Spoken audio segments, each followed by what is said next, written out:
In 2014, two things happened to me. I played Crackdown for the first time thanks to Xbox's Games with Gold program. Not since playing Skyrim in 2011 had I ever played a game where I was able to do whatever I want and go wherever I wanted to go. The other thing was seeing the announcement trailer for the next Crackdown game. Having played the first one, I was hyped up to see what possibilities the game had in store for the new generation of consoles. What I didn't expect was waiting for nearly half a decade until it finally came out in February 2019. After all of that waiting and getting my hands on the game, the only sentiment I could muster up was pure disappointment. I explained in my Anthem video that I felt disappointed by the finished product.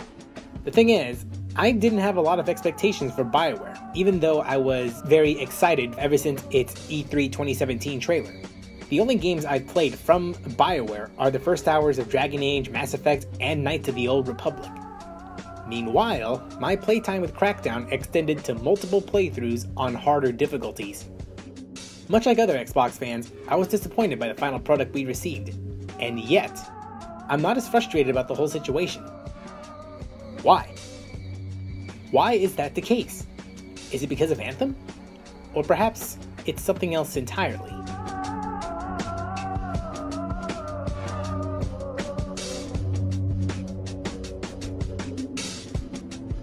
For this video, I'm going to split this into two parts. Part 1 will be about the background of Crackdown 3's development, in order to get an idea about what kind of game we're dealing with. Part 2 will be the actual review of the game, what went right and wrong, comparing it to its predecessors and other games in its genre since Crackdown 2 in 2010. So how do we get into this point? In order to understand that, we'll need to travel back to E3 2014.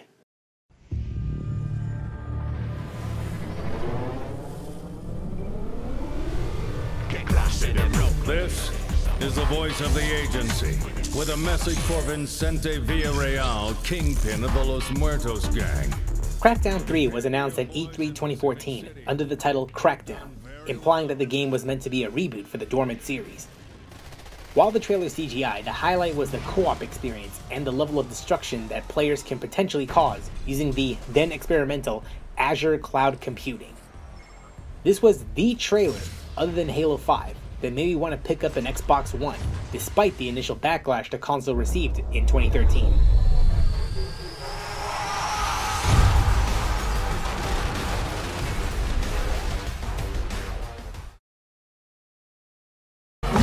Some people look out on the city and just see lights.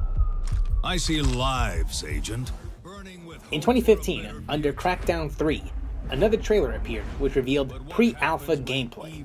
It showcased the world, the mechanics, and more of the destruction that was featured in the E3 2014 trailer. What's interesting is what the trailer showed.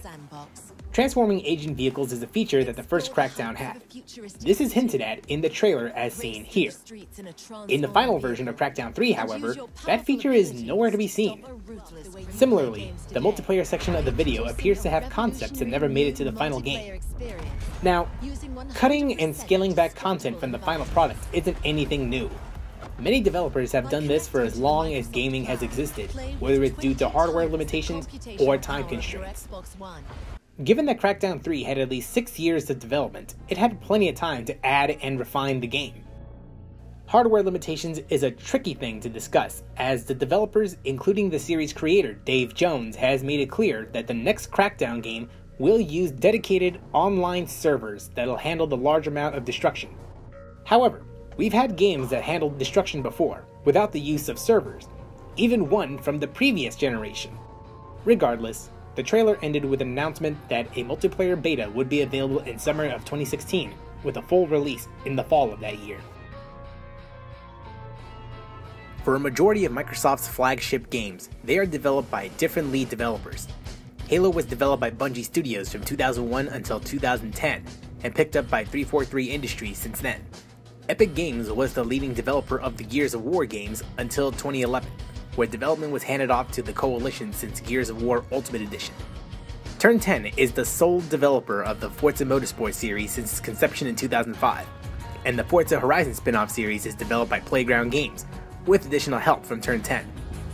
The Crackdown series doesn't have a dedicated developer.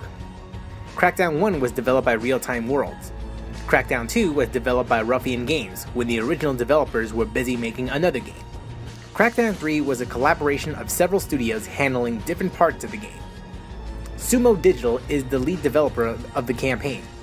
Elbow Rocket, with the assistance of Ruffian Games, developed the multiplayer.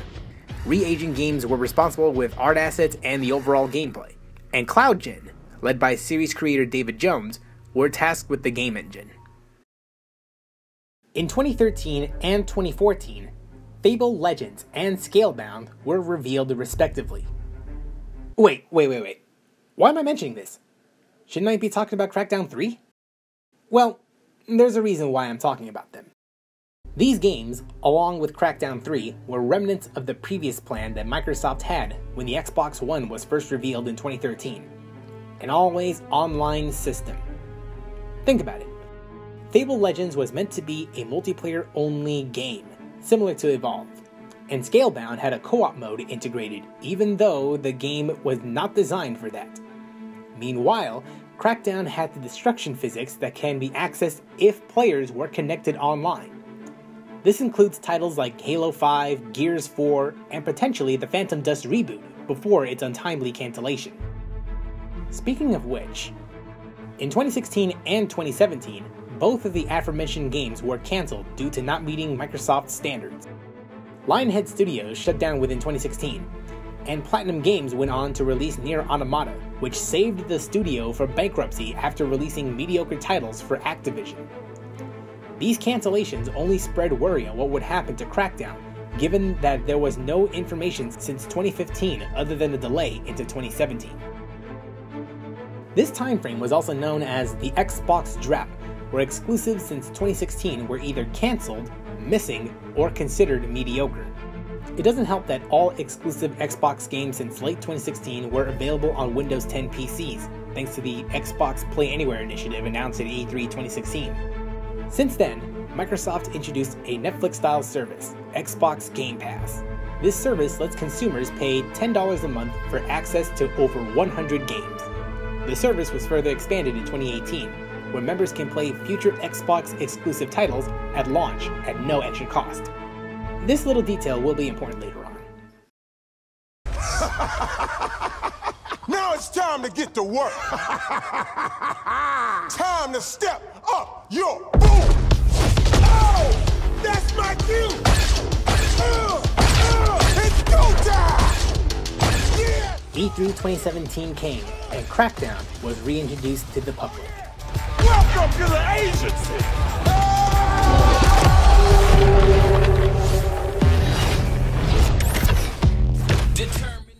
The trailer starred Terry Crews as Commander Jackson and showed the campaign with less than impressive graphics that equal the 360. Due to this criticism, among other issues, Microsoft made the decision to delay the game from its intended fall 2017 date to a spring-summer 2018 date, 2 months after the event. As spring 2018 approaches, rumors circulated regarding another delay. At the time, the reason was unknown, but spring came and went with no official statement from the developers and publishers. At least until E3 2018. If you want to play on my level, follow my lead. Somebody give me my jam! Another trailer dropped with Terry Crews at the forefront, this time with a release window of February 2019. The reason for this delay is to let the developers polish the game as much as possible. This will be important as well. At first, this was upsetting, because fans were waiting for another Crackdown game since its announcement in 2014, myself included. We've been waiting for this game, like, ever since 2014. I know. Yeah. Oh my god, dude. Like, I don't...